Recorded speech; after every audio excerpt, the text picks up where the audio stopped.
Idaho's Boulder-White Cloud mountains are as beautiful as they are harsh and unforgiving. The 500,000 acres in central Idaho begins just north of Sun Valley. The northern boundary sits on the southern edge of the Salmon River. It's a diverse landscape, from towering white peaks to pristine mountain lakes. It's very different from the Sawtooth Mountains just a few miles away. It's more remote, it's tougher to get there. You can always find solitude. So it's a special place on the White Cloud side. Now the monument is more than that. It goes into the whole east side, that it's a lot of rolling sagebrush, it's a lot of grazing area, but it also holds some of the most important salmon spawning grounds in the whole area. The Boulder-White Cloud sits in limbo. It was federally designated a wilderness study area when Congress formed the Sawtooth National Recreation Area in 1972. In Blaine County, leaders have already settled on what they want. County Commissioner Larry Schoen explains a recent decision by the Blaine County Commissioners to support the creation of a national monument. In today's world, recreation is a dominant part of our economy. Recreation and tourism, and people understand, have a view of public lands as a tremendous asset to the community. The public lands in Blaine County, and Blaine County is 82% public land, are viewed as a tremendous asset, a tremendous draw, and feeds the dynamism of our recreation and tourism and economy. A monument would offer protection from future development. If Schoen gets his way, it would preserve recreation like hiking, biking, and backcountry skiing. But while Blaine County supports a national monument designation, Custer County has a different take. We talked about Blaine County's resolution, and we talked about the fact that Custer County also passed a resolution in opposition, and I believe Lemhi County did as well. Are there cultural differences between the two counties? Yeah, there are on some levels, and there aren't on other levels. The way to bridge whatever differences or perceptions of differences is getting together, face-to-face meeting. Schoen is actively working to bring Custer and Lemhi counties together to form a Salmon River Compact as a way to explore joint economic opportunities while still protecting the spirit of the Boulder-White Clouds. If you expect people to change or to move off of their position, they have to perceive that there is value there for them in their new position. At stake are hundreds of backcountry trails that offer multiple use, including hiking and mountain biking. At times, it puts these two groups at odds. Then there are snowmobiles in the winter and motorcycles in the summer.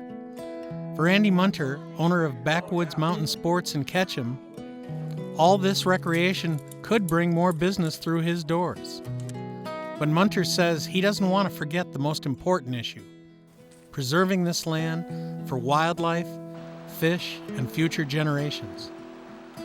I'm not sure it's as important about what's open for hiking and what's open for mountain biking. For me, it's protection of that whole East Fork drainage. It's about salmon, it's about wildlife, it's about, protecting places that are really special. And so let's do that first, and then let's go back and figure out who's going to be using what trails when. An avid hiker and backpacker, Munter says he sometimes cringes at the thought of sharing the backcountry trails with mountain bikers. Ants Basin is one of my favorite places to go hiking, and now I'm sharing it, and part of me doesn't like that, and part of me realizes that, that's okay. We all have to share. Meet Muffy Ritz, a former Olympic Nordic skier and two-time winner of the American Birkebeiner, the nation's top cross-country ski race. This place attracts Olympians in the winter primarily because of all that we have to offer in terms of the alpine skiing, the snowboarding, the Nordic skiing, freestyle skiing. And I think people just want to come to an area where former Olympians are residing. And there's an extraordinary number. I think 28 Olympians may live here in this valley right now. Though she's known for her skiing, Ritz is one of the growing crowd in Sun Valley area of mountain bikers. Mountain biking is my way of getting out into the mountains, and I think it's really important that we have areas to go that are not just the classic trails 2 minutes from your house. It's really nice to have an experience that is where you can't get anywhere else. Three-time world champion mountain biker Rebecca Rush also calls the Sun Valley area home. She has been all over the world, yet her favorite place to ride is the White Clouds. It's actually my favorite place to ride of everywhere that I've gone. Rush is trying out a relatively new sport, winter mountain biking. It takes a unique kind of bicycle with fat tires that allows it to glide across the snow. Biking allows her and others to get to places that hikers often have a hard time getting fast. It's partially what I really love about cycling is that I can see more. I can actually get around that next corner. I can see that next peak. Where running, I've been a runner for a long time too. I always wanted to go faster. I wanted to go further. So yeah, there is more access, I believe, on a mountain bike just because of the speeds that you can go a little bit faster, you can get a little bit further, and you can see more. A few months ago, Ritz and Rush, who are associated with the Wood River Bicycle Coalition, along with conservation groups, announced an agreement that supports the national monument status for the Boulder-White Clouds. It includes specific wild areas that would remain open to mountain bikers, including steep-trailed Ants Basin and the scenic Castle Divide Trail.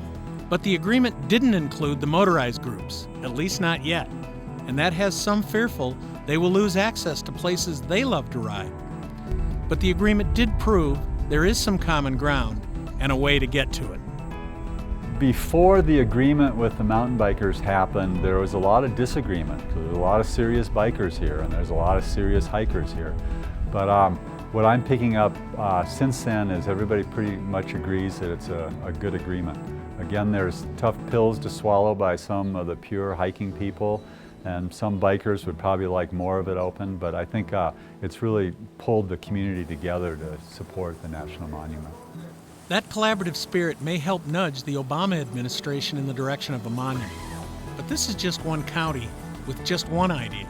Custer County, at least for now, is opposed to turning the Boulder-White Clouds into a monument.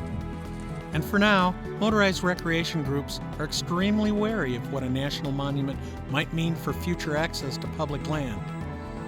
Each of these segments are divided between those who want full access to public land and those who want the area turned into a national park and those who just want it to stay as it is. For Idaho Public Television and the Idaho Statesman, I'm Rocky Barker.